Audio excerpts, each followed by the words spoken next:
From 50 magicians down to just 10, these are the ones who survived round 1. Unfortunately, it's not over yet. Time to cut the pack again to see who makes it to top 3. Last round, 4 incredible magicians just missed the top 10. But then, you got to decide who gets one last chance. Almost 250 votes came in through the comments and the results were that close. But in the end, your votes brought back one magician. Welcome back to the stage, Ashvik.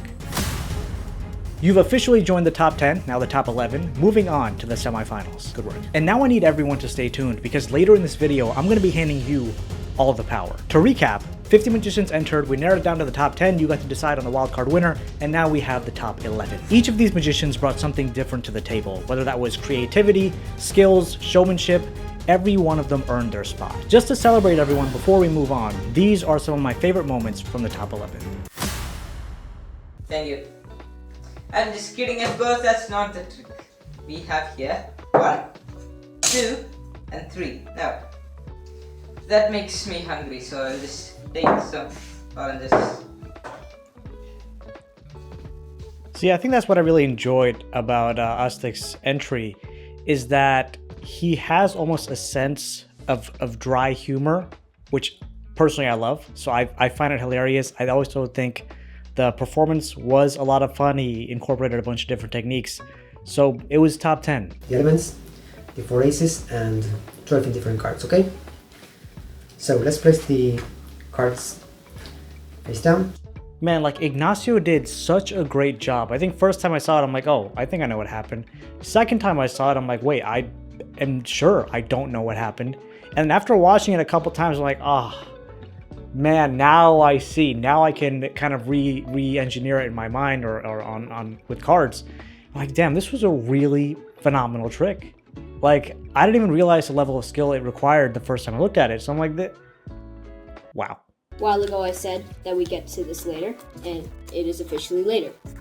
So, instead of saying anything about the cards, it actually says, you did not notice the cube got solved. This one really got me. I was sitting there like, wait, there's no way. How did I not know the cube getting solved? And then I had to watch it back like once and like, how did I possibly miss that? So this one fooled me. I really enjoyed, I loved Ezra's personality. So it was great. It was definitely top 10 worthy. Is I just wave it over the box and it changes, and as the third one changes, the fourth one changes. I could get caught, so I need a way to get these jacks back underneath the box and show them that I just have these 4 random black cards that I was dealt with. And of course, see, I loved this one. It was definitely deserving to be in the top 10 because there was like the skill and the handling and the ambiance, everything created was so well put together. Like if I did not know the moves, I would be completely fooled.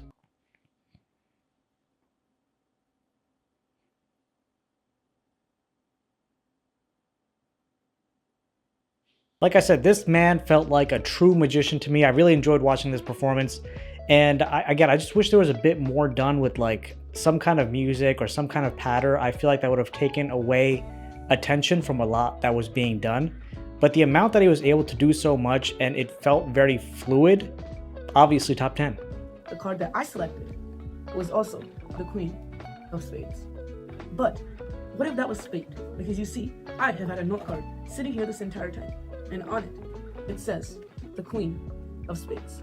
Now, I really enjoyed this one because I feel like there was so much being done. There were so many aspects to it that were kind of combined together. But at the same time, it felt like there was too much being done. I feel like maybe if there was a bit less done with a bit more punch and performance, it would have been amazing. CardMechanic, my name is Ashvik. Ashvik with the comeback. Down. Now we have 2 more. We'll go 1, 2, 3. Man, Ashvik really reminds me of myself when I first started in card magic, which again was around the age of 12, 13.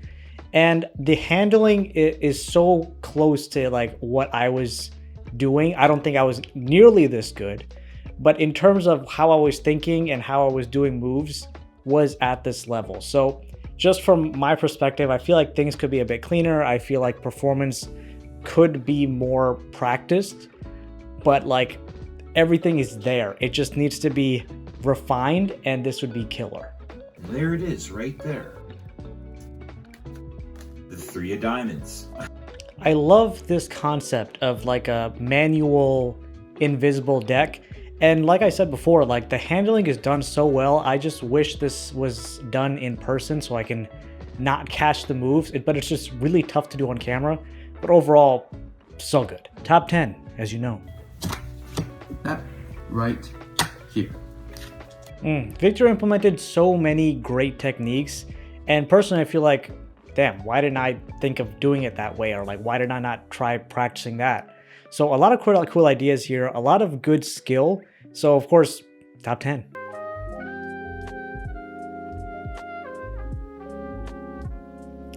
See, there's just something about Samuel So's handling that just feels so graceful, so smooth. The presentation is so clean. The moves are there, but unless you know exactly what you're looking for, you can't even find it. So I'm like, this has to be, I like literally, I can't stop watching this and I don't want to look away. And for that, just that alone, top 10, it may even be more. I'm going to demonstrate how these card sheets can maintain also controlled all of the diamonds in perfect numerical order, all of the spades in perfect numerical order, and all of the hearts. See, that's what I found so impressive. He started with a deck seemingly randomized, mixed up, and then he ended with controlled aces and everything in perfect order. And I know that I could do something like that. I don't know if I can actually do this.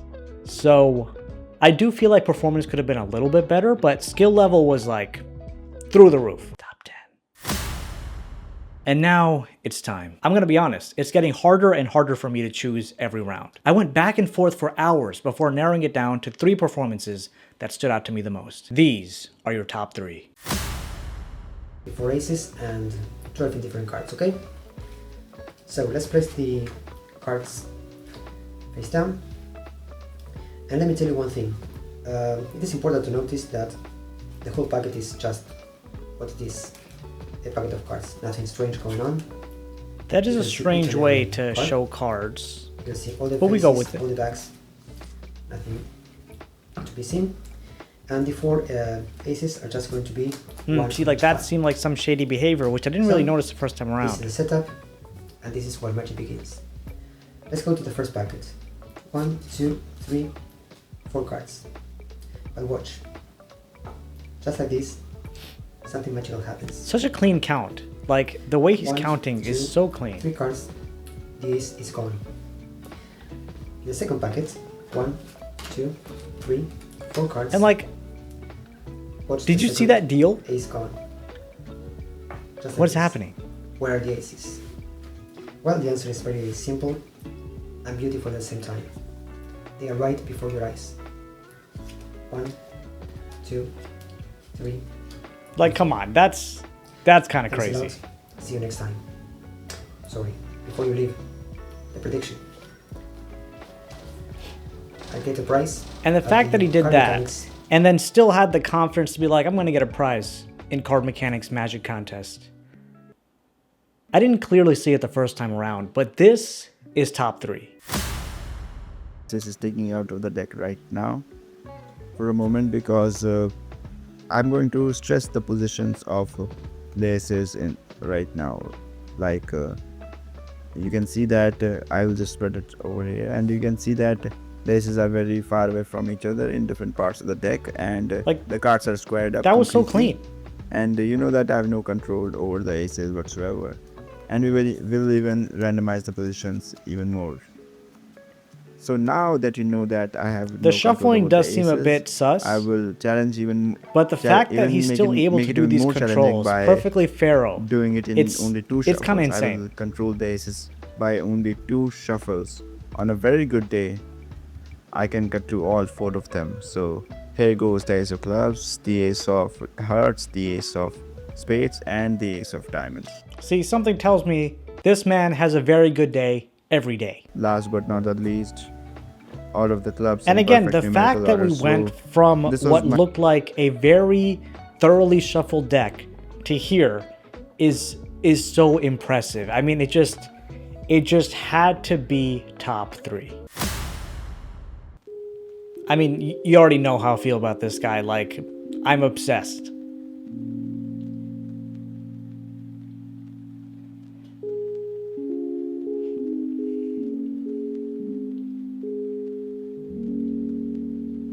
Like, just look how smooth everything looks. I wish my hands moved that smoothly. Mine look like trash compared to that.